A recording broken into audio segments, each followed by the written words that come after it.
अगर कोई व्यक्ति कैलोरीज देखे ना तो एकादशी वाले दिन ज्यादा खा लेता है। वो इतना तला हुआ, इतना जो है खतरनाक भोजन होता है एकादशी वाले दिन। वैसे प्रसाद है, उसके प्रति कोई भाव नहीं, पर लोग बाग इतना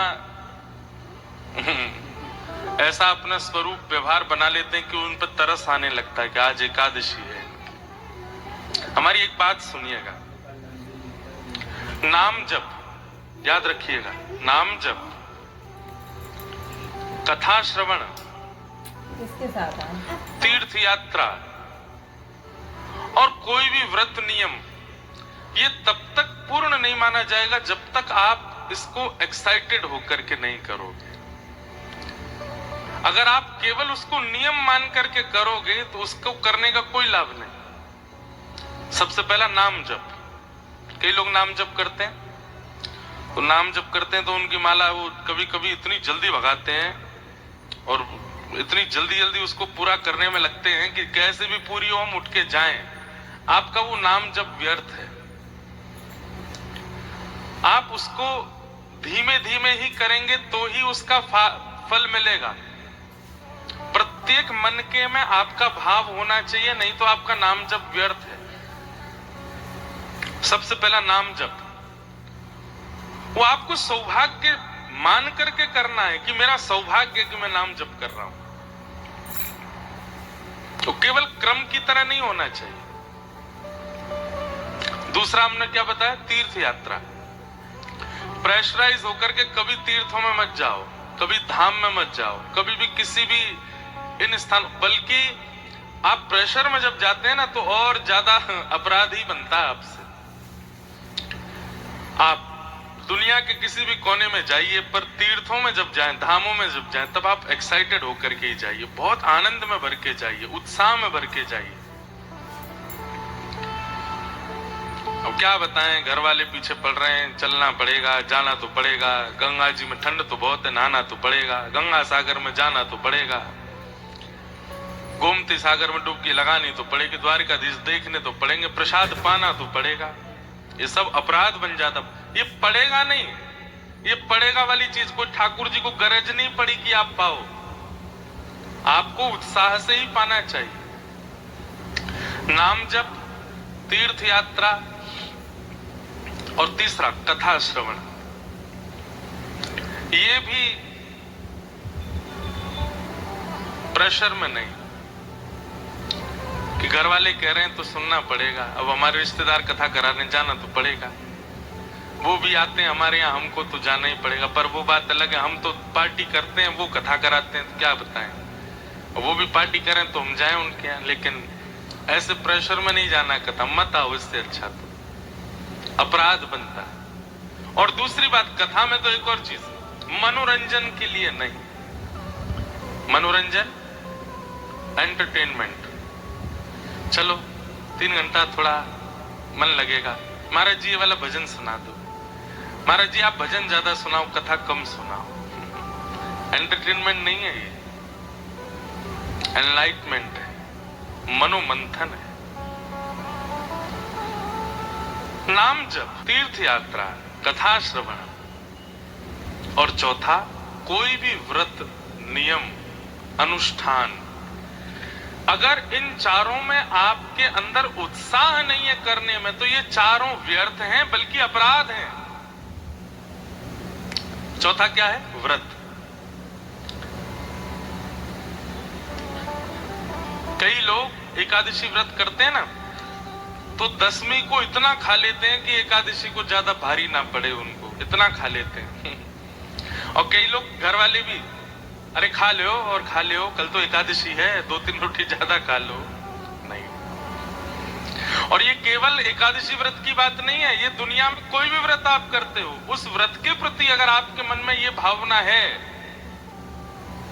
करवा चौथ जो होता है, माताएं जो करती हैं पति के लिए, अहोई अष्टमी माताएं करती हैं बच्चों के लिए, ये व्रत भी अगर इनमें भी उत्साह नहीं है तो भी उसका कोई लाभ मिलने वाला नहीं है, उसका कोई लाभ पूर्ण होता नहीं। सबसे बड़ी बात है चाहे दुनिया की कोई भी आध्यात्मिक क्रिया करो, चाहे सांसारिक क्रिया करो, उसमें जब तक उत्साह नहीं होगा, एक्साइटमेंट नहीं होगी आपके अंदर, वो क्रिया, अब उसमें आप व्यर्थ। अब बच्चा स्कूल जाता है पढ़ने के लिए, पर कैसे जाता है? रो रहा है सुबह से ही, नहाना नहीं है, मुझे जाना नहीं, पेट में दर्द हो रहा है, मैं नहीं जा रहा। वो बालक अगर रोज रोते रोते जाता है तो फिर उसका रिजल्ट खराब आना स्वाभाविक है। लेकिन माता पिता के उठने से पहले बालक उठ गया, अपने आप नहा लिया, अपना बैग लगा लिया, तैयार हो गया, वो बालक निश्चित है कि अच्छा ही है, क्योंकि वो एक्साइटेड होके जाता है। तो संसार की कोई भी क्रिया हो, आप उसमें कितनी व्यवस्था करते हैं, कितना व्यवस्थित होके करते हैं, वो बहुत जरूरी नहीं है, आप एक्साइटेड कितने उस चीज को करने में। तो एकादशी ये कहीं अपराध ना बन जाए, इसलिए जब तक एक्साइटमेंट ना आवे करने का तब तक मत कीजिएगा। उत्साह होना चाहिए आपके अंदर। आज एकादशी, आज तो हम खूब भाव से, आज हम एकादशी पे कहां गए पता है? पूरी दुनिया तो द्वारिकाधीश ही जाती है, द्वारिका आएंगे तो द्वारिकाधीश ही जाएंगे, पर हमारा स्वभाव है कि हमको कुछ नई नई जगह मिले हम वहां जाएं। आज हम श्री जगन्नाथ मंदिर गए थे द्वारिका में, इसीलिए आज हमने जो है जयदेव महाप्रभु की स्तुति से ही कथा का प्रारंभ किया। श्री जगन्नाथ भगवान का प्राकट्य का मूल स्थान तो द्वारिका ही है। ये जो जगन्नाथ जी का स्वरूप आप देख रहे हैं, ये कहां प्रकट हुए? यहीं तो प्रकट हुए। कथा सबको पता है, जिनको नहीं पता फिर सुनो। यहीं द्वारिका में भगवान की सब पटरानियां, उनकी एक इच्छा रहती है कि हमको कृष्ण लीला सुननी है, हमको मथुरा की लीला सुननी है, हमको वृंदावन की लीला सुननी है। देव की मैया के पास जा नहीं सकती, क्योंकि देव की मैया ने तो ब्रज लीला देखी नहीं, वो तो कारागृह में रही हैं। द्वारिका में केवल 3 लोग ऐसे हैं जिन्होंने ब्रज लीला का दर्शन किया है। कौन? पहले तो स्वयं श्री कृष्ण, दूसरे श्री बलराम जी, और तीसरी बलराम जी की माता जी रोहिणी मैया। इन तीनों ने ही केवल ब्रज का दर्शन किया, ब्रज लीला का। बाकी यदुवंशियों में किसी ने दर्शन नहीं किया। अब कृष्ण पटरानियां ठाकुर जी के पास जाती हैं कि हमें ब्रज लीला सुनाओ, तो ठाकुर जी तो आंख बंद करके और महाराज यहां से आंसू निकलने लगते हैं। रुक्मणी जी बोली नहीं नहीं नहीं सुननी, आप रहने दो, मत सुनाओ। बलराम जी से सब संकोच खाती हैं, क्योंकि वो जेठ जी हैं, उनसे कैसे पूछें। तो बची है एक रोहिणी मैया। तो सारी कृष्ण पटरानियां रोहिणी मैया के पास गई, बोले मैया हमको ब्रज की लीला सुनाओ, हमें सुनाओ ना, ठाकुर जी कैसे चोरी करते, यशोदा मैया के संग कैसे व्यवहार करते, गोपियों के संग कैसे रास करते, यमुना जी में कैसे स्नान करते, सारी लीला सुनाओ ना। रोहिणी मैया बोली मैं सुना तो दूंगी, लेकिन याद रहे कृष्ण बलराम नहीं सुने, क्योंकि अगर उनने सुन ली तो बड़ी दिक्कत है जाएगी। अब सब पत्नियां आपस में कहने लगी कौन रखवाली करेगा द्वार की। ऐसी सभा थी, उसमें सब बैठी थी। अब एक भी उठ के नहीं जाए। बोले हम भी सुनेंगे, हम क्यों जाएं बाहर, हम तो सुनेंगे भीतर बैठ के। तभी वहां भगवान की बहन सुभद्रा, सब भाभियों ने मिलके अपनी ननद सुभद्रा को ही पकड़ा। वो देखो हम जीवन भर आपकी सेवा करती हैं, आप हमारी ननद हो, आज तक कुछ मांगा नहीं, आज पहली बार मांग रही है, मान जाओ। सुभद्रा जी बोली क्या करना है? बोले हम सब यहाँ कथा सुन रही हैं, आप बाहर बैठ करके बस ये ध्यान रखना कि कृष्ण और बलराम ना आवे। सुभद्रा जी बोली ठीक, और अगर आ जाए तो हमें संकेत कर देना ताकि कथा विश्राम हो जाए, क्योंकि वो दोनों यदि ब्रज के बात सुनते हैं तो उनको बहुत बहुत भावुक हो जाते हैं। सुभद्रा जी बोली ठीक है। बाहर द्वार पर सुभद्रा जी बैठ गए और यहाँ रोहिणी मैया ने सुनाना प्रारंभ किया। ठाकुर जी के जन्म से ही कथा का प्रारंभ हुआ। भगवान की सब पटरानियां बैठ के सुन रही हैं। ठाकुर जी की ब्रज लीला, बाल लीला, घुटमुन चलवे की लीला, नृत्य करवे की लीला, उंगली पकड़ के यशोदा मैया के संग कैसे चलते हैं ठाकुर जी, दांत निकल के आ रहे हैं, बेड़ी चोटी बना लेते हैं, बलराम जी और ठाकुर जी की लड़ाई होती है, सारी लीलाएं सब मैया सुना रही हैं, सब पटरानियां नेत्र बंद करके सुन रही हैं। लेकिन सुनाते सुनाते जैसे ही ब्रज से मथुरा गमन की लीला प्रारंभ हुई,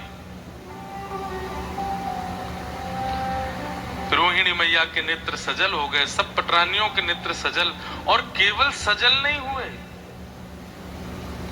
ऐसी स्थिति हो गई कि नेत्रों के साथ साथ अश्रुबिंद के साथ साथ तन का अंग भी पिघलने लगा। प्रेम की अवस्था, प्रेम की 10 अवस्थाएं होती हैं। स्टेज कितनी है? 10। मैं और आप सब और यहां बैठे जितने भी लोग हैं, हम लोग प्रेम की पहली अवस्था का भी अनुभव नहीं कर सकते। अगर इन प्रेम की 10 अवस्थाओं का अनुभव करना है तो श्री नारद भक्ति सूत्र ग्रंथ है, वहां पर उन्होंने इसका वर्णन किया। आज के युवा तो सुनेंगे तो हंसेंगे, और ये प्रेम है? प्रेम की वो अवस्थाएं हम आप जो करते हैं ना संसार में, वो प्रेम है ही नहीं है, वो स्वार्थ है। उसको प्यार कह सकते हैं, उसको स्वार्थ कह सकते हैं, प्रेम नहीं है। प्रेम का कोई पर्यायवाची नहीं, प्रेम का कोई और शब्द नहीं, प्रेम प्रेम है बस। प्रेम की 10 अवस्थाएं होती हैं। उसमें पहली अवस्था, मैंने एक आध बार कथा में पूरी विस्तार से 10 अवस्थाओं पर भी बोला हूं। एक जगन्नाथ रसामृत कथा हुई थी हिसार में, वहां प्रेम की 10 अवस्थाओं पर चर्चा की थी। तो प्रेम की जो 10वीं अवस्था होती है, आज अवकाश भी नहीं है हमको कई प्रश्नों के उत्तर भी देने, और आप सबकी वेशभूषा ऐसी है कि आप सब उत्सव मनाने के लिए बैठे हो। प्रेम की अवस्था की अगर चर्चा होने लगी तो रोने लग जाओगे।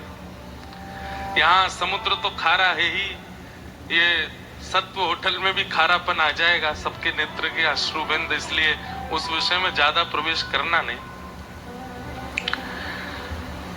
प्रेम की 10वीं अवस्था क्या होती है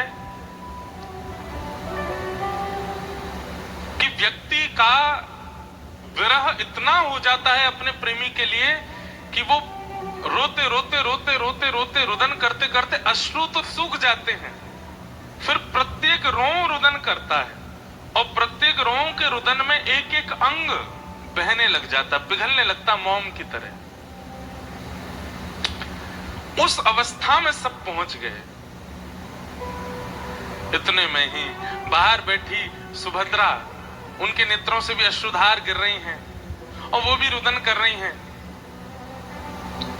इतने भाव विह्वल हो गए सब कि तभी वहां कृष्ण बलराम का आगमन हुआ, और किसी को पता ही नहीं चला। बाहर सुभद्रा भी नेत्र बंद करके बैठी, वो भी नहीं पहचान पाई कि ठाकुर जी आ गए। उनको रोकना था, भीतर बता देना था कि ठाकुर जी आ गए, कथा विश्राम करो, पर इतनी भाव में चली गई कि बता ही नहीं पाई। तभी ठाकुर जी ने देखा ये सुभद्रा क्यों रो रही है, और ये भीतर से ऐसे जल का प्रवाह क्यों आ रहा है। ठाकुर जी ने जैसे कान लगा करके सुना तो श्री रोहिणी मैया ब्रज लीला सुना रही हैं, और सब गोपियां रो रही हैं, सब भगवान की पटरनियां रुदन कर रही हैं। ठाकुर जी ने मन में विचार किया, भीतर गया तो कथा में विक्षेप होगा, यहीं बैठ जाओ। और सुभद्रा जी के एक तरफ श्री द्वारिकाधीश और दूसरी तरफ श्री बलभद्र जी बैठ गए। आप जगन्नाथ जी में देखेंगे कि सुभद्रा जी की भुजाएं ऐसे नहीं हैं। जब जगन्नाथ जी का दर्शन करोगे तो ये जो 2 भुजाएं सुभद्रा जी के बगल में हैं, ये ठाकुर जी की ही हैं, एक ठाकुर जी की, एक बलराम जी की। सुभद्रा जी की भुजाओं का ऐसे दर्शन नहीं है। क्यों? क्योंकि ब्रज लीला में सुभद्रा भी तो नहीं है।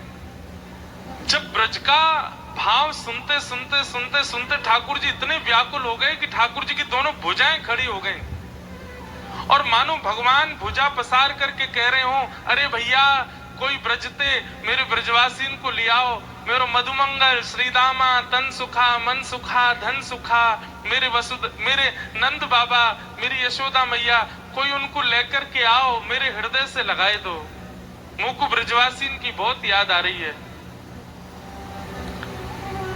ऐसा कहते कहते ठाकुर जी की भुजा खड़ी हो गई और यहाँ बलभद्र जी की भुजा भी पसर गई और तभी प्रेम की 10वीं अवस्था आई और श्री ठाकुर जी के नेत्र पिघलने लगे, नासिका पिघलने लगी, कान पिघल गए, हाथ पिघल गए, पैर पिघल गए, सर्वांगीण अंग पिघलने लगा ब्रजवासियों के प्रेम में, याद में। ये दृश्य देख करके देवलोक में हाहाकार मच गया, ये क्या हो रहा है। तभी सब देवताओं ने नारद जी को भेजा, जाइए जाकर के कैसे भी ठाकुर जी पूरे सर्वांगीण पिघल जाएंगे, नदी बन जाएंगे, आप जाकर के कुछ कीजिए। बंधुओं एक बात कहें, परब्रह्म परमात्मा वो किसी बंधन में नहीं है, वो सबसे मुक्त है, बल्कि उनकी शरण में आने वाले अपने बंधनों से मुक्त हो जाते हैं। पर वो परमात्मा भी प्रेम के बंधन में तो बंधता है।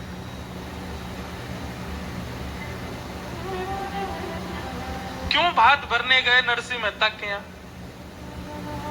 प्रेम।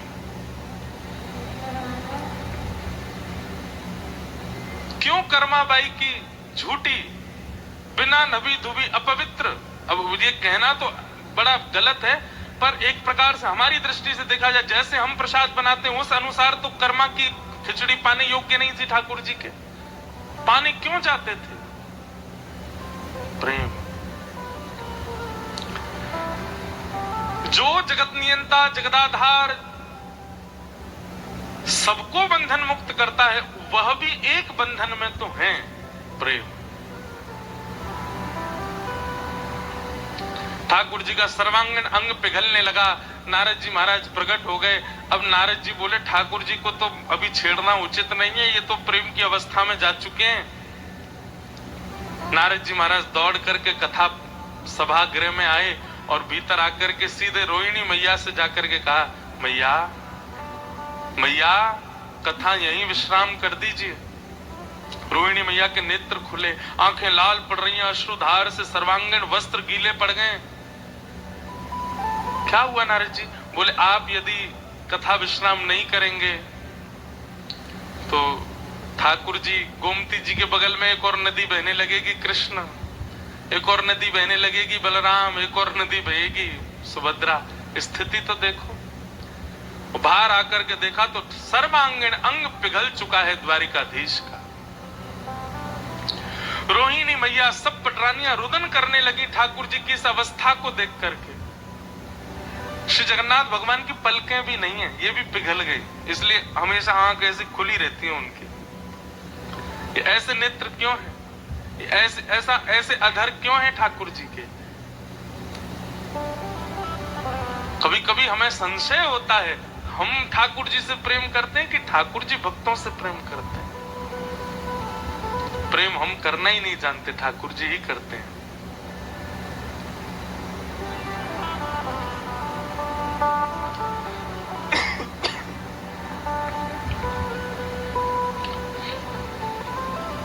सब लोग चरणों में वंदन करने लगे।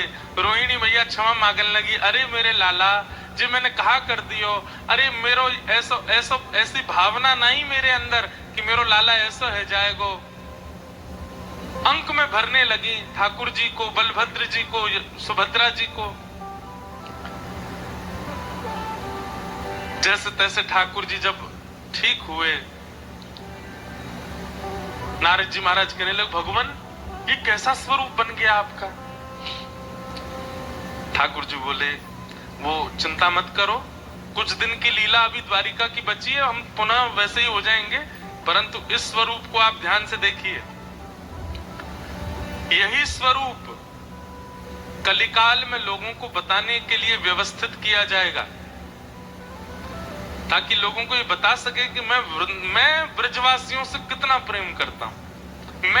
मेरे भक्त परायण, मेरे परायण जो होते हैं उनके प्रति मेरा प्रेम कैसा है, उसके लिए नारद जी स्वरूप को संभालिएगा। एक राजा होंगे इंद्रद्युम्न नाम के, और वे मेरे स्वरूप की प्राप्ति के लिए खूब यत्न करेंगे, तब वे मेरा एक स्वरूप बनवाएंगे, और तब उस मूर्तिकार से यही स्वरूप प्रकट होगा, और यही जगन्नाथ कहकर के पूरे विश्व में प्रसिद्ध कहलाएगा। बोलो जगन्नाथ महाप्रभु की जय। ब्रजवासी वल्लभ सदा मेरे जीवन प्राण, इनको नाही बिसारी हूँ मोहे नंद बाबा की याद। कितने प्रिय हैं ठाकुर जी को ब्रजवासी। ब्रजवासी का मतलब, अब आप लोगों में से कई भी सोच सकते हैं खुद ब्रजवासी ना, यही हमारे अपनी अपनी प्रशंसा कर रहे हैं। नहीं, ठाकुर जी से प्रेम करने वाला हर वैष्णव ब्रजवासी है, और उससे ठाकुर जी बहुत प्रीति करते हैं। तो वही स्वरूप द्वारिका में प्रकट हुआ, और उसी स्वरूप को श्री नारद जी महाराज ने श्री जगन्नाथ भेजा, और कलिकाल में इंद्रद्युम्न राजा के यहाँ भगवान श्री जगन्नाथ बनकर के प्रकट हुए। तो आज हम गए थे, अब संभवतः हमको कोई बताने वाले ऐसे विशेष तो थे नहीं, एक भैया हमको लेकर के गए द्वारिका के, पर वहां आप द्वारिका में एक चीज अनुभव करते हैं, जैसे ही आप जामनगर से द्वारिका के लिए आएंगे, उजड़ा उजड़ा सा दिखेगा चारों ओर, ना कोई खेती, ना कोई बाड़ी, ना कोई वृक्ष, ना कोई फल, ना कोई फूल, कुछ नहीं। दूर दूर तक आपको खाली मैदान, रेगिस्तान ऐसा दर्शन होगा। लेकिन ऐसे द्वारिका में आज पहली बार हमने एक अद्भुत स्थान, वो जहां जगन्नाथ जी विराज रहे, उसका दर्शन किया। दूर है थोड़ा सा यहां से, नागेश्वर के मार्ग में, और जिनमें बस हो वो खोज लेना उनको, एकांत में रहते, वहां भीड़ भी नहीं है ज्यादा। वहीं श्री जगन्नाथ मंदिर के सामने ही सरोवर है, और एकमात्र वो सरोवर है पूरे द्वारिका में जहां पर कमल खिलते हैं, वहां कमल विराज रहे। तो हमारे मन में तो जैसे मैं उतरा गाड़ी से, तो मेरे मन में तो ऐसा आया कि सरोवर नहीं है, निश्चित ही सब भगवान की पटरानियां, ठाकुर जी, बलराम जी, सुभद्रा जी जब कृष्ण विरह सुन के रोए होंगे, उन्हीं के अश्रुबिंद हैं, इसीलिए कमल खिल रहे हैं। बाकी पूरी द्वारिका में कहीं कमल नहीं खिलते, उसमें इतने अद्भुत अद्भुत कमल खिले हुए।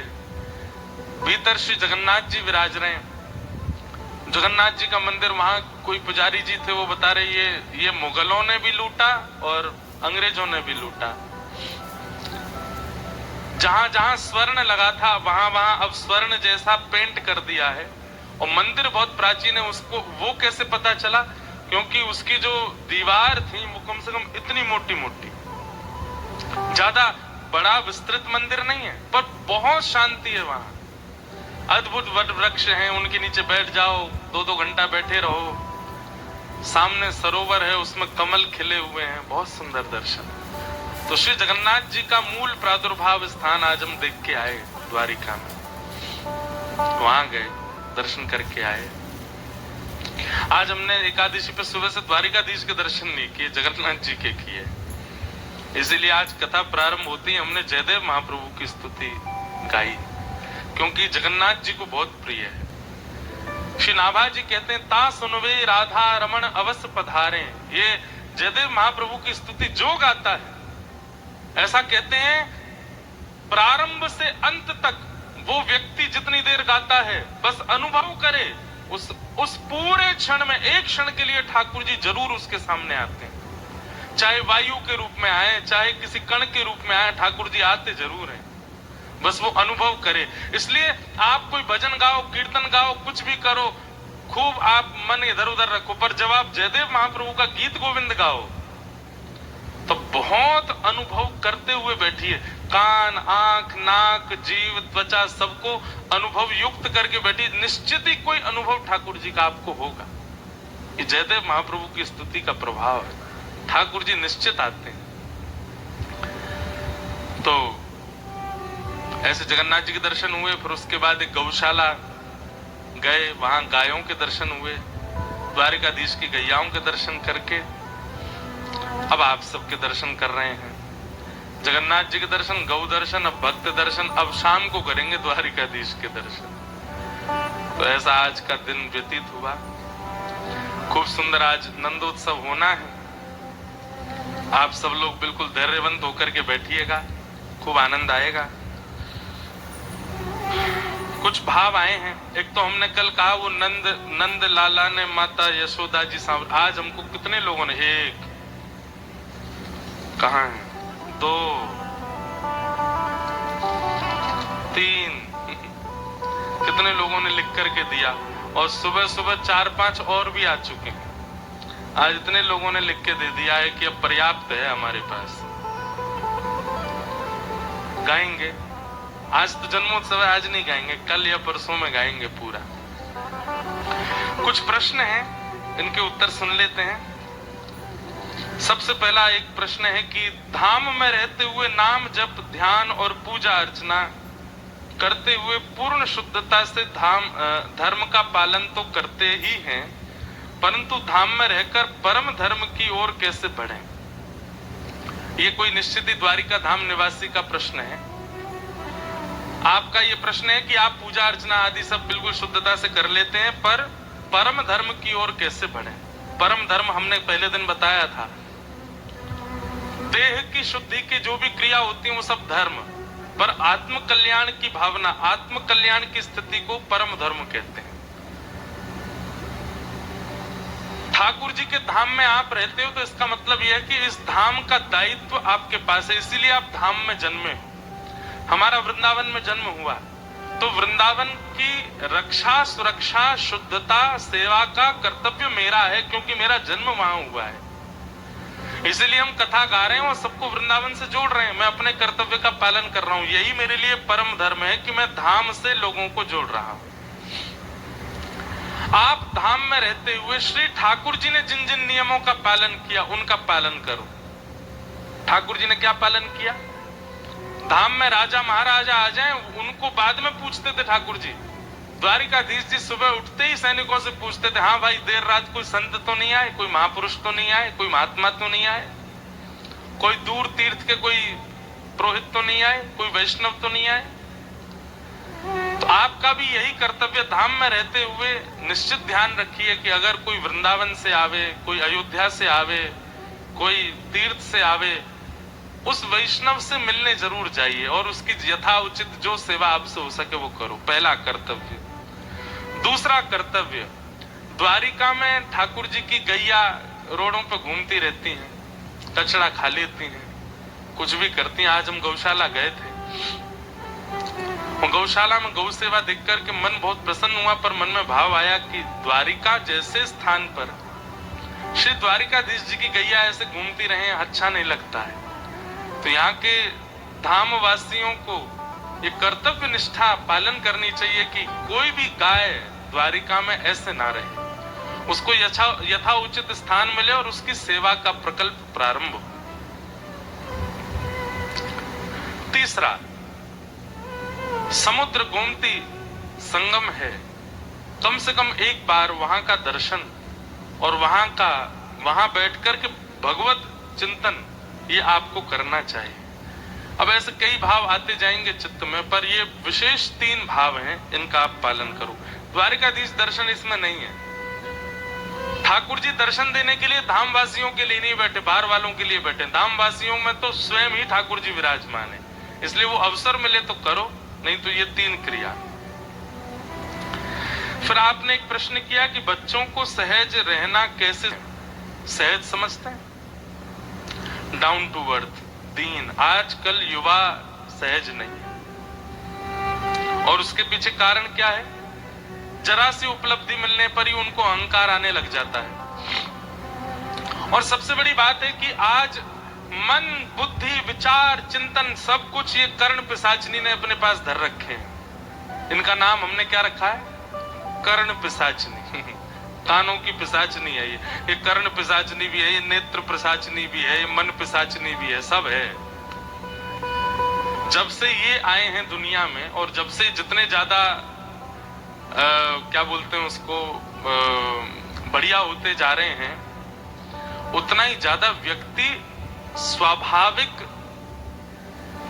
जीवन नहीं जी रहा है। सुबह उठते से रात्रि सोने तक व्यक्ति का बस इसके प्रति ध्यान ज्यादा है, और इसी कारण से बच्चे सहज नहीं बन पाते, सरल नहीं बन पा रहे।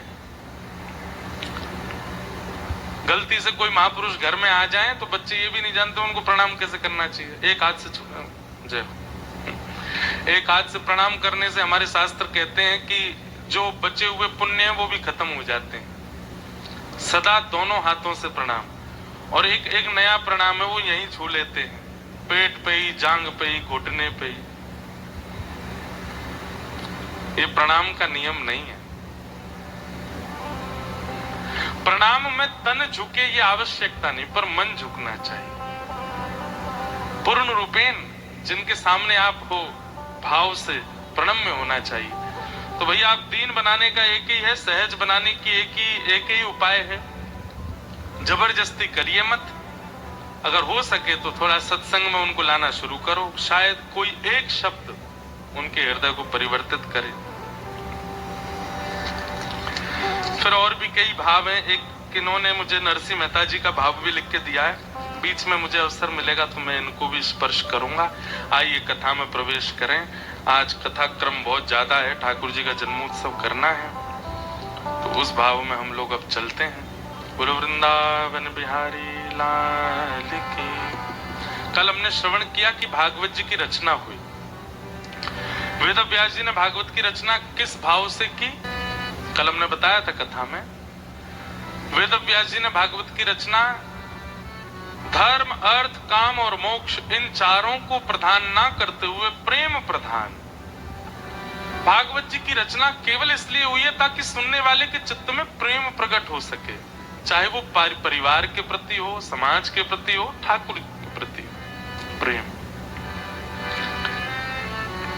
प्रेम प्रादुर्भाव केवल भागवत श्रवण से ही हो सकता है। ये बात हम खुले मंच से कह रहे हैं।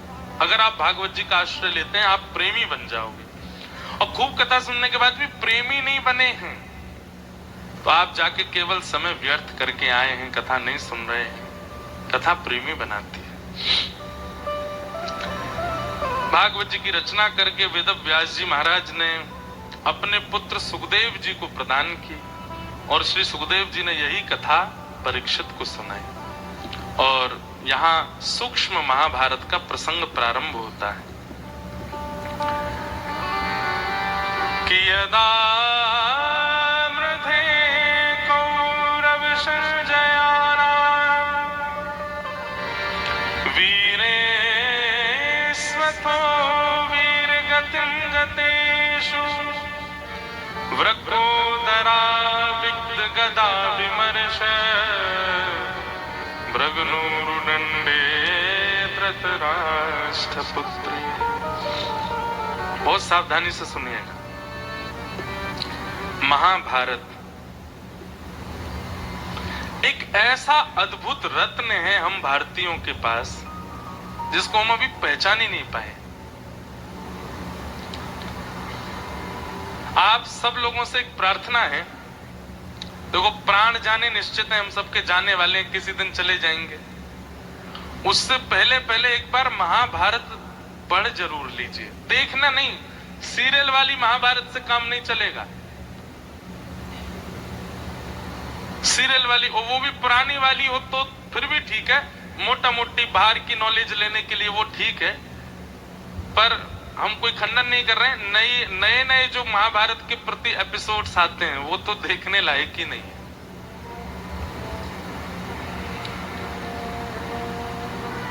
पूरी महाभारत भी देखी हो ना, उससे भी हम 2 प्रश्न कर लेंगे, बता नहीं पाएगा उत्तर। महाभारत कोई कथा नहीं है, महाभारत कोई चरित्र नहीं है, महाभारत कोई एक स्क्रिप्ट नहीं है।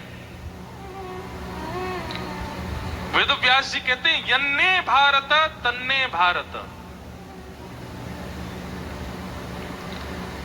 महाभारत में जो लिखा है वही पूरी दुनिया में घटता है, और महाभारत में जिसका उल्लेख नहीं किया है वेदव्यास जी ने, आप घनघोर कलिकाल तक भी प्रतीक्षा कर लीजिए, वो दृश्य आपको दिखेगा नहीं जो महाभारत में नहीं लिखा। मतलब आप जो कुछ भी देख रहे हो हर दिन, सब महाभारत में वर्णन, चाहे व्यक्ति के स्वभाव से रिलेटेड हो, चाहे व्यक्ति की विचारधारा से रिलेटेड हो, चाहे राक्षसत्व से रिलेटेड हो, चाहे अच्छे व्यक्तित्व से रिलेटेड हो, सब कुछ महाभारत में वर्णन है।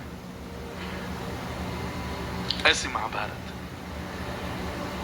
एक बार उसका दर्शन जरूर करना चाहिए। आद्योपांत, आप कुछ नहीं तो हिंदी अनुवादित ही ले आइए, 4-5 खंडों में आएगी, रोज पढ़िए महाभारत।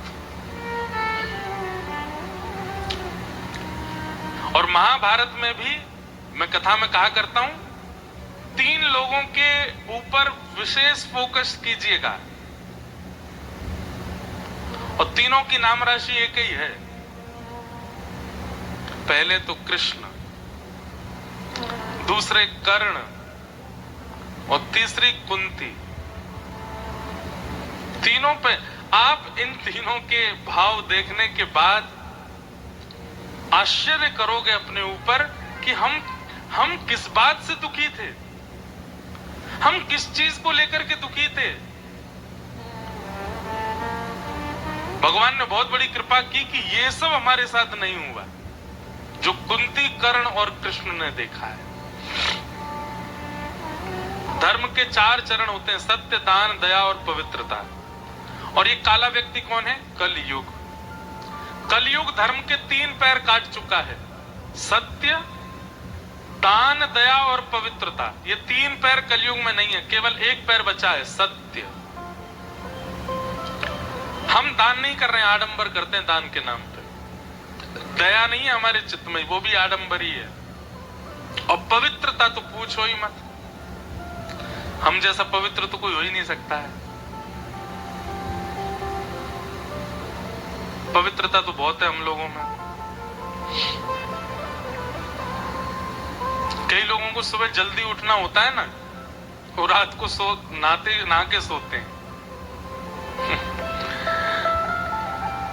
एक बार विदेश की कहीं की बात है, तो हमने एक बहन से पूछा, मैंने कहा आप सुबह ऑफिस कितने बजे जाते हो? बोले 7 बजे। मैंने कहा उठते कितने बजे हो? 6:30 बजे। मैंने कहा ऑफिस कितना दूर है? बोले 20 मिनट। मैंने कहा आप 6:30 बजे उठ के 7 बजे ऑफिस कैसे पहुंच जाते हो? बोले कुछ नहीं, बस सुबह तैयार हुए, गाड़ी में बैठे, कॉफी ली, बर्गर लिया, वो अपना खाते गए, पहुंच गए। मैंने कहा वो सब ठीक है, नहाए कब? बोले वो तो रात में नहा के सोते हैं हम। मैंने कहा जय हो पवित्रता की साक्षात प्रतिमूर्ति, मुझे आज दिखी। अरे भले आदमी, कई लोग ऐसे हैं वो सुबह सुबह मंगला करने भी बिना नहाए धोए जाते हैं। एक माता जी मुझे अभी नाथ द्वार में सुबह मुझे रोज बोले, मैं रोज मंगला करने जाती हूँ, रोज मंगला करने जाती हूँ। एक दिन मैंने उनको पकड़ा, मैंने कहा सुनो नहा के जाती हो? महाराज जी मंगला में नहाना थोड़ी है। तो मैंने क्यों? ठाकुर जी भी तो नहीं नहाते मंगला में, तो हम क्यों नहा के जाएं? वो भी तो सीधे उठते ही दर्शन देते हैं, तो हम भी सीधे उठते ही दर्शन करते हैं। जय हो पवित्रता की साक्षात। 2 मूर्ति, एक विदेश में मिली, एक आज मिली है। ये तो सब ऐसी एक व्यवहारिक बात मैंने कह दी, नहीं तो स्वयं से पूछे आप पवित्र रहते हो? नहीं, तन की पवित्रता तो है ही नहीं, मन भी पवित्र नहीं है हमारा। किसी एक श्रेष्ठ व्यक्ति के सामने आते ही, उससे मिलते हैं तो हम क्या कहते हैं? अरे हाँ, तुमसे तो मिलने के लिए हम बहुत दिन से बैठे थे, मन ही मन क्या सोच रहे हैं? बोले हमें सब पता तू कैसे बना है, और तेरे अंदर क्या, तू कहां से इतना श्रेष्ठ हो गया, आदि आदि सब उसके बारे में दुर्भाव। पवित्र है हम। परिवारों में, कोई संबंधों में कुछ उत्सव जैसा होता है तो सब लोग जाते हैं उपहार लेकर के, पर उपहार देते हैं दिखाने के लिए, पर मन में तो उपहार नहीं है ना उसके लिए। हम पवित्र हैं? महाअपवित्र हैं हम लोग।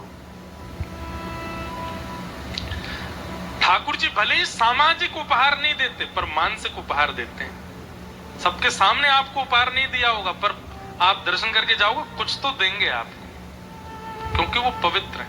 हम पवित्र नहीं है। तो कलयुग में केवल एक पैर बचा है धर्म का, सत्य। कहीं ना कहीं हम चाहे जैसे भी हों, हमको सत्य चाहिए, हमें सत्य मिलना चाहिए। ये हमारी एक सबकी डिमांड होती है। हर व्यक्ति को सत्य का आचरण चाहिए। चोर भी चोरी करने के बाद कहीं ना कहीं सत्य का ही आचरण करता है।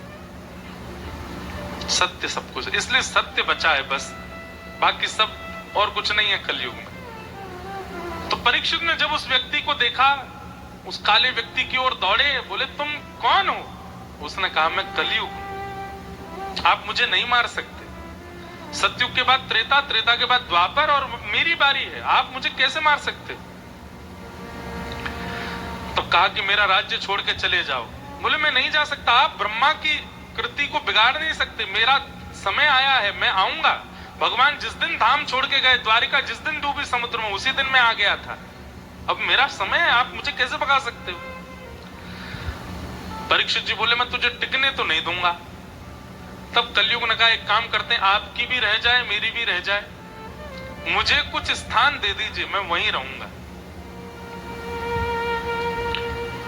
जो स्थान आप बताओगे उसके अलावा किसी स्थान में मुझे देखोगे नहीं आप।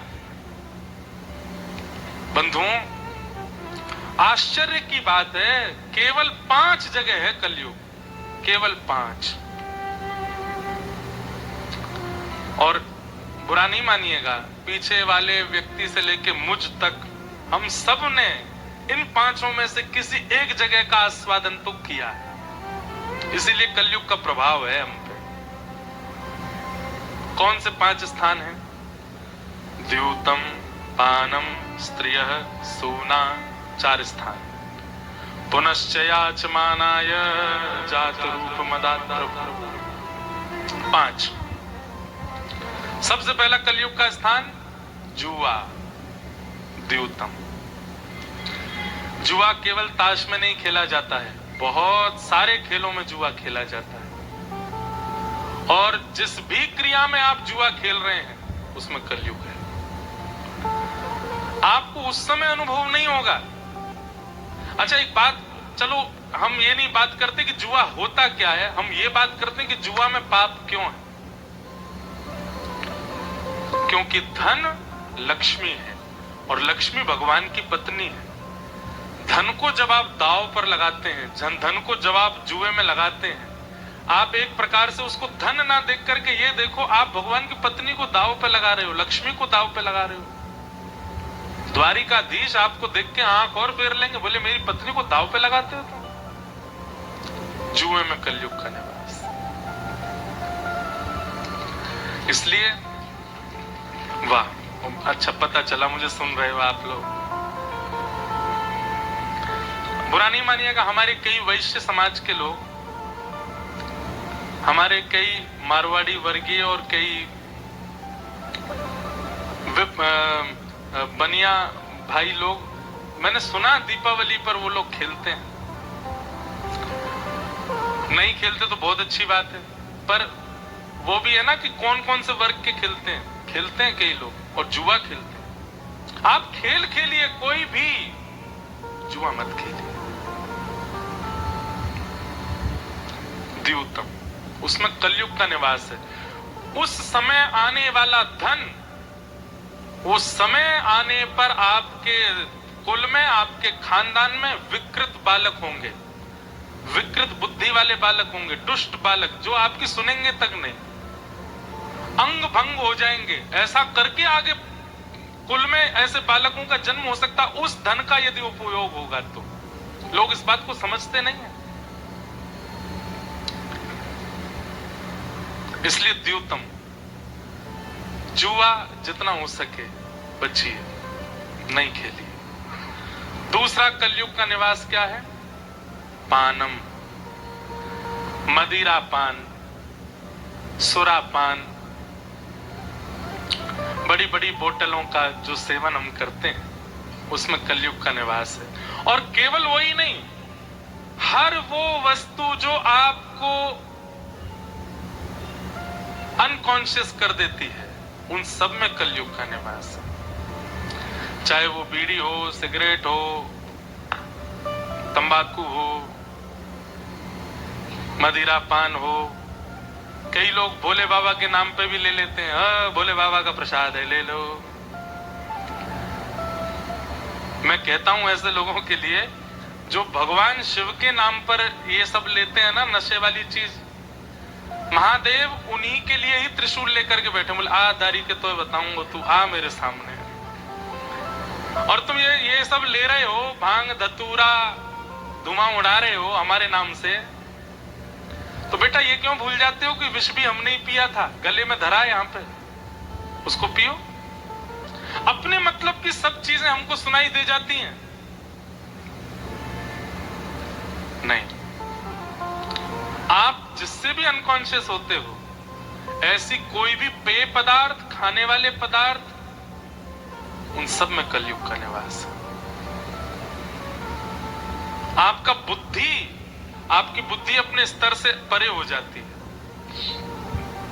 एक बहुत विचित्र आदमी मेरे पास आया, मुझसे बोला महाराज जी आप कह रहे हो अनकॉन्शियस, मैं तो कॉन्शियस ही पी के होता हूं, मेरा तो मन ही उसमें तभी लगता है।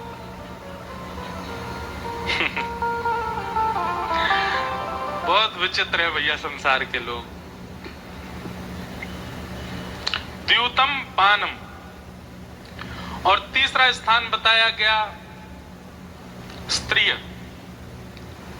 पर स्त्री और पर पुरुष संग।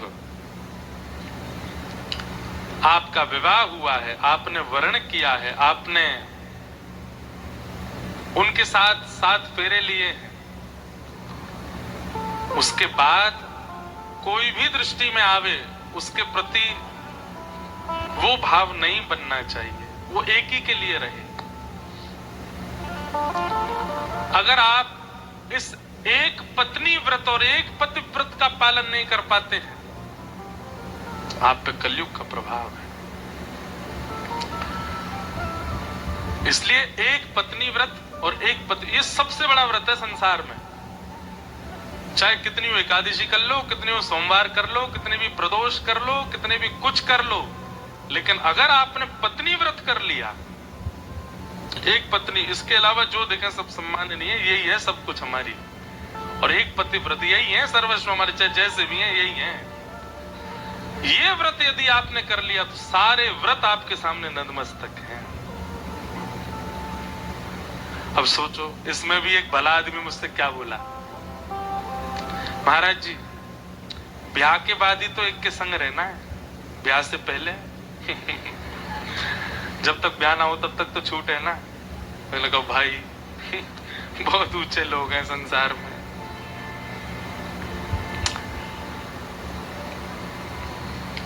पत्नी व्रत, पति व्रत, अगर इसका पालन आप नहीं कर पा रहे हैं तो विवाह के समय अग्नि साक्षी मानी थी, विवाह के समय बड़े लोगों का आशीष लिया था, विवाह के समय वेद मंत्रों ने साक्षी दिलाई थी, इन सब की साक्षियों पर कीचड़ डाल दिया आपने। माता पिता के आशीष लेने का दुर्फल मिलेगा आपको अगर विवाह के बाद किसी के प्रति कुदृष्टि जाती है तो। वेदों की आज्ञा का उल्लंघन करने का आपको प्रतिफल मिलेगा। अग्नि साक्षी मान करके फेरे लिए तो अग्नि का दंड मिले, कितने दंड मिलते हैं। इसलिए व्यक्ति को अब तो टिकते ही नहीं है, ब्याह हो ही नहीं रहे, होना तो मतलब रुके ही नहीं पा रहे हैं। उसके पीछे कारण पता है क्या है? प्रदर्शन। आप अपना सब कुछ प्रदर्शित कीजिए, पर हमारी एक बात मानिए, अपने गोपनीय संबंधों को प्रदर्शित मत कीजिए कहीं भी। अपना संबंध जो है आपका पति पत्नी का है आदि जो भी है, वो गोपनीय रहने दीजिए। वो जितना गोपनीय रहेगा उतने ज्यादा आप बढ़िया रहेंगे। हम जितने पॉडकास्ट होते हैं, हमारे जितने इंटरव्यू, सब मैं बोलता हूं मैं ये बात। आपका ठाकुर जी से भी प्रेम है ना, वो भी गोपनीय रखिए, उसको भी ज्यादा प्रकट मत कीजिए। प्रकट केवल उतना करो जितना संसार सह सकती है। और या फिर एक और बात बताएं, प्रकट गलत कर दो, अंतरंग बढ़िया रखो अपना। सबको बस बहकावे में रखो, हमारा तो ऐसा है, पर अंतरंग भाव से आपका भाव अलग हो, वो गोपनीय रखो। हमारे लाल जी से हमारा जो प्रेम है ना, वो केवल उतना ही प्रकट, उतना ही उजागर कर रखा है जितना होना चाहिए, उससे अधिक नहीं।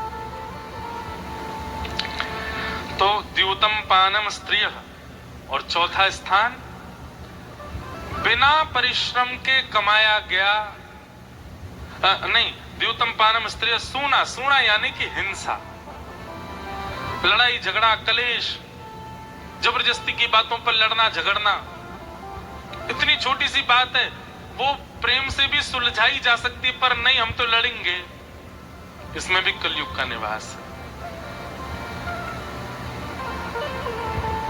मैंने इडली बोले थे, तुमने चावल ही क्यों बनाए, लड़ लिए इसी बात पे महाराज, कुकर फेंक के मार रहे हैं एक दूसरे पे। मैंने तो दाल खानी थी, आपने कड़ी क्यों बना दी, इसी बात पे लड़ रहे हैं। अब ये तो बात वो है जो मंच से बोल सकते हैं, लोग इतनी छोटी छोटी बातों पे लड़ लेते हैं। ये विवाद जितने लंबे चलते हैं उतना ज्यादा कलयुग हावी होता है आपके ऊपर। जितना जल्दी हो उसको समाप्त किया कीजिए। और अंतिम और पांचवा लक्षण कलयुग का है बिना मेहनत के कमाया गया धन। इसलिए हमारी आपसे प्रार्थना, वर्क फ्रॉम होम मत किया करो। बीच में ये प्रचलन चला, ना तो बच्चे पढ़ते हैं स्टडी फ्रॉम होम में, ना लोग कोई काम करते हैं वर्क फ्रॉम होम में। इसलिए मेहनत कीजिए, परिश्रम करके धन कमाइए, तो ही धन शुद्ध होगा। बिना परिश्रम के जब आप धन कमा लेते हैं, कई लोग मुझसे पूछते हैं, कई बच्चे पूछते हैं स्टॉक मार्केट के बारे में और ये सब चीजों के बारे में, वो गलत तो नहीं है, ये नहीं है। सीधी बात है, आपने मेहनत की नहीं, आपने बैठे बैठे कमा लिया, तो वो निश्चित है कि वो आपको, वो कलयुग का धन है, वो आपका विनाश करेगा। आज नहीं तो कल, कल नहीं तो परसों, परसों नहीं तो साल बाद करेगा। परिश्रम करो, मेहनत करके कमाओ।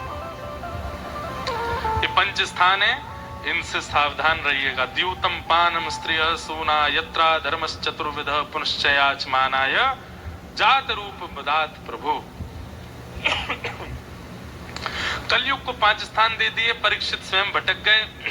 एक मुकुट सिर पर पहन लिया जो कि कलयुग, जो कि परीक्षित का नहीं था, कलयुग का प्रभाव हुआ और इस प्रभाव के कारण एक संत का अपमान किया। कलयुग आपके जीवन में आएगा, सबसे पहला काम आप क्या करोगे पता है? कलयुग जब आप पे हावी होगा तो माता पिता की बातें सीरियसली नहीं लोगे, सबसे पहली बात।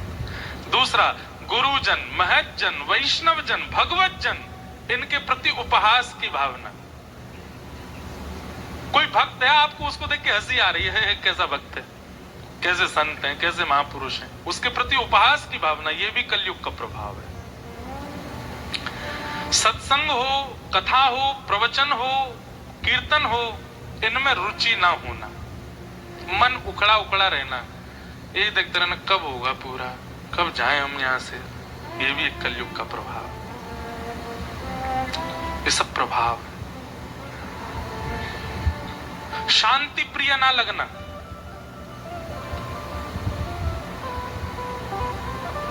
जहां पर सब समाज बैठ करके दुनिया भर की उल्टी सीधी बातें कर रहे हो, वहां बैठने की इच्छा होना, ये भी कलयुग का प्रभाव, बहुत प्रभाव है। पूरी कथा ही कलयुग पे निकल जाएगी, इसलिए हम क्या समय क्या हो गया, और 6:30 तो बज गए हैं। चलो अब हनुमान जी की तरफ उछल कूद करते हैं, पहुंचते हैं सीधे गोकुल। द्वारिका से गोकुल दूर भी तो बहुत है। दूर नगरी, बड़ी दूर नगरी,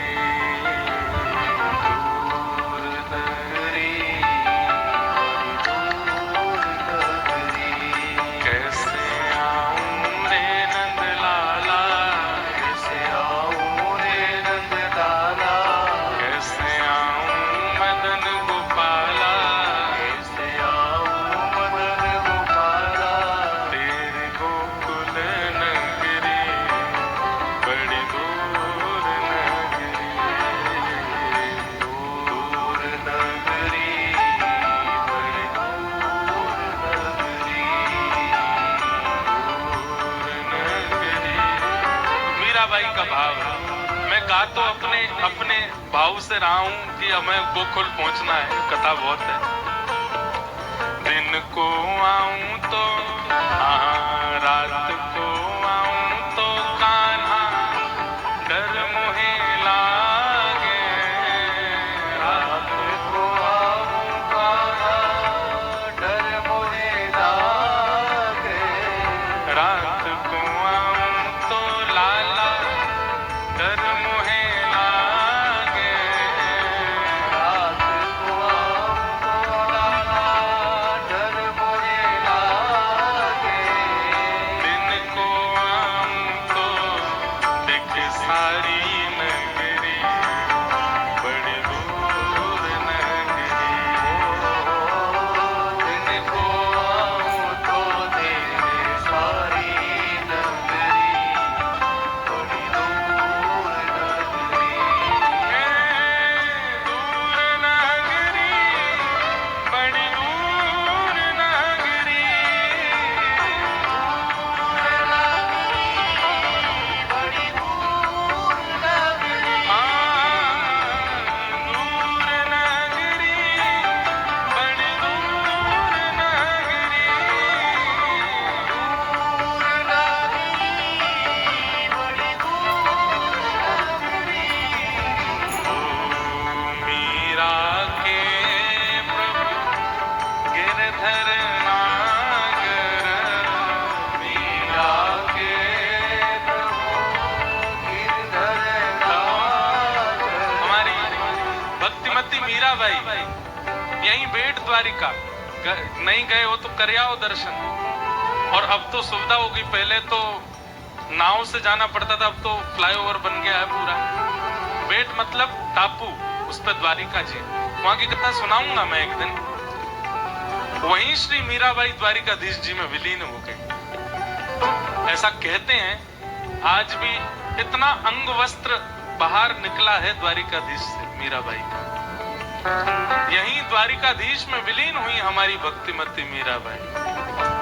मीरा के प्रभु गिरधर नागर, मीरा के प्रभु गिरधर नागर, मीरा के प्रभु गिरधर नागर, मीरा के प्रभु गिरधर नागर, तुमरे नरस बिन मैं तो हो गई बावरी, बड़ी दूर नगरी,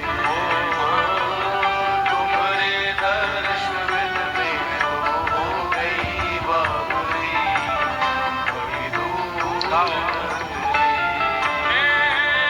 दूर नगरी बड़ी दूर नगरी, दूर नगरी, बड़ी दूर नगरी,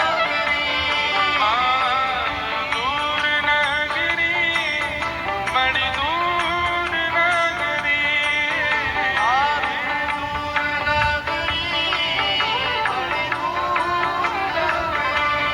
कैसे आऊं मैं नंदलाला, कैसे आऊं रे नंदलाला, कैसे आऊं मदन गोपाला, कैसे आऊं मदन गोपाला, तेरी गोकुल नगरी बड़ी दूर नगरी,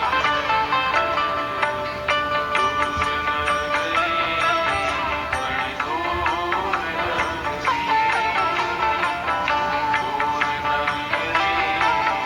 बड़ी दूर नगरी। भगवान ने स्वधाम गमन किया, पांडवों ने स्वर्गारोहण किया। अब हम थोड़ा जल्दी जल्दी कथा को समेटेंगे, केवल प्रणाम मात्र करेंगे बीच के प्रसंगों को, क्योंकि गोकुल जाना फिर कल से तो ब्रज लीला ठाकुर जी की प्रकट होएगी। तो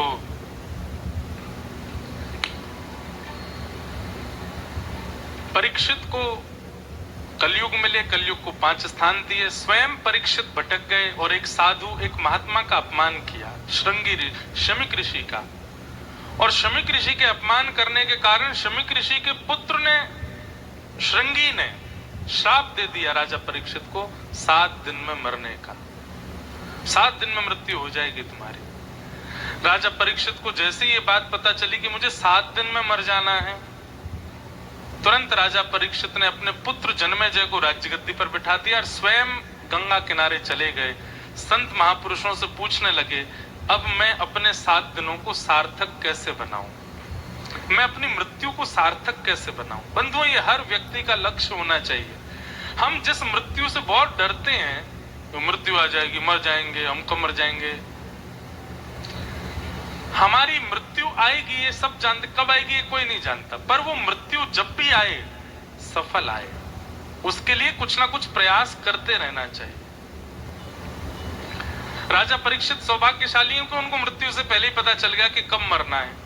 आप गए संतों के पास जाके कहा, मेरे जीवन के 7 दिन बचे हैं, बताइए मैं मुक्ति कैसे प्राप्त करूंगा।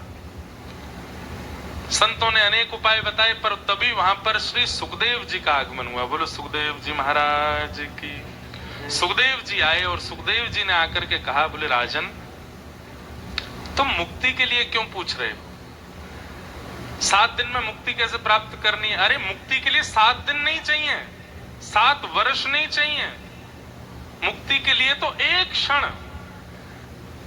व्यक्ति ने पूरे जीवन पाप किए, लेकिन उसकी अंतिम श्वास जब निकल रही थी, उसी समय उसने कह दिया नारायण, उसी समय उसने कह दिया कृष्ण, उसी समय गोपाल, गोविंद, द्वारिकेश। बस पूरे जीवन में उसने क्या किया सब मिट जाएगा, बस लास्ट में उसने भगवान नाम ले लिया, भगवत प्राप्ति, मुक्ति। कई लोगों के मन में आएगा, महाराज जी तो बहुत गलत है, जीवन भर किसी ने पाप किया और अंत में उसने भगवान नाम लिया, मुक्ति। गलत आपको लग रहा है, पर ये अंत में भगवान नाम आना बहुत मुश्किल है।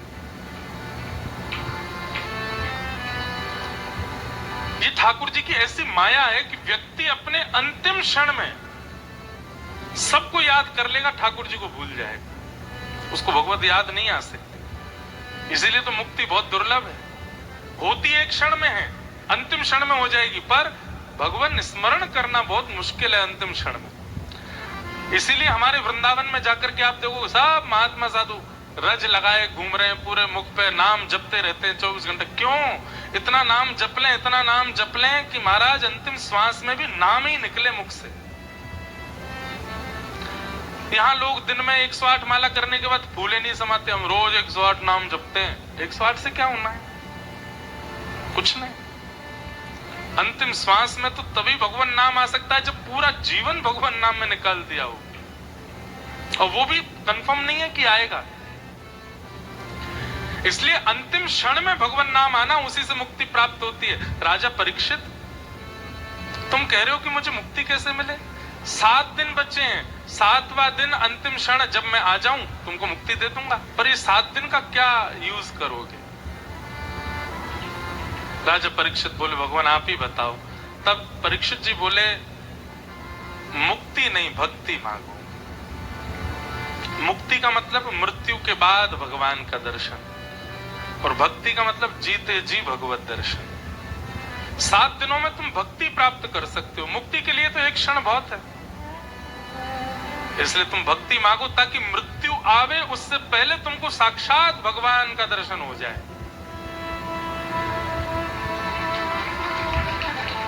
परीक्षित जी महाराज बोले, भगवान अब मुझे मुक्ति की चिंता ही नहीं है, अब मुझे 7 दिन में केवल एक चिंता है कि कहीं मेरा अंतिम समय आ जाए, उससे पहले मैं भगवान दर्शन ना कर पाऊं, ऐसा ना हो। मुझे मृत्यु से पहले पहले ठाकुर जी दिखा दो। तब सुखदेव जी कहते हैं, बैठो मेरे सामने, अब हम तुमको भागवत की कथा सुनाएंगे। और यहां से अब सुखदेव जी सुनाना प्रारंभ करते हैं। सबसे पहले सुखदेव जी ने सृष्टि का वर्णन किया, पृथ्वी कैसे बनाई, भागवत जी की साइंस है। सबसे पहले उद्भिद, स्वेदज, जरायुज, अंडज, कैसे कैसे जीव बनाए, 84 लाख योनियां कैसे बनाई। लोग कहते हैं मुर्गी पहले आई, अंडा, अंडा पहले आया, भागवत जी में लिखा है अंडज।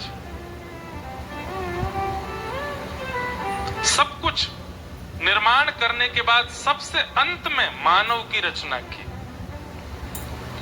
और जैसे ही मानव बनाए तो भगवान इतने प्रसन्न हो गए ब्रह्मा जी से, जो किसी को नहीं दिया वो मानव को दिया। क्या? बुद्धि। उद्देश्य क्या है? कर्म भी करे और कर्म करके भजन भी करे और मेरी प्राप्ति करे। इस प्रकार सृष्टि का प्रसंग सुनाया गया। बहुत सुंदर प्रसंग है। समस्त प्रसंग सुनाते हुए फिर यहीं पर कपिल देवूति संवाद सुनाया गया।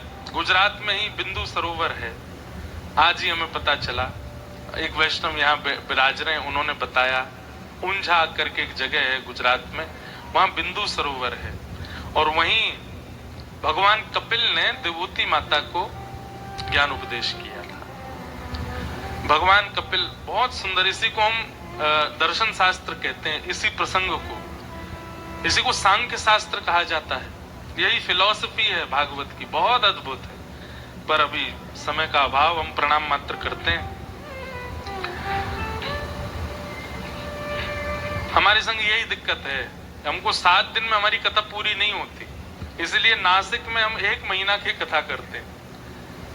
30 दिन, उसमें भी पूरी नहीं हुई। तब हमको एक महापुरुष बोले, बेटा तुम 1 महीना कर लो, चाहे 2 महीना कर लो, चाहे एक हमारी चातुर्मास कथा हो रहा 4 महीने की, एक ही जगह पे 4 महीने की कथा, उसमें भी पूरी होने वाली नहीं है भागवत जी, इतनी विस्तृत है। एक महापुरुष बोले पूरा जीवन भी तुम बोलते रहोगे ना, अगर तुम एक दिन ऐसा संकल्प ले लो, अब हम कथा तब विश्राम करेंगे जिस दिन हमारे प्राण जाएंगे, तब तक कहते ही रहेंगे, तो भी तुम पूरी नहीं कर पाओगे, इतनी विस्तृत है। इसीलिए तो ये पुराण है, कोई किताब नहीं है, कोई ग्रंथ नहीं, क्योंकि हर बार कुछ नवीन है।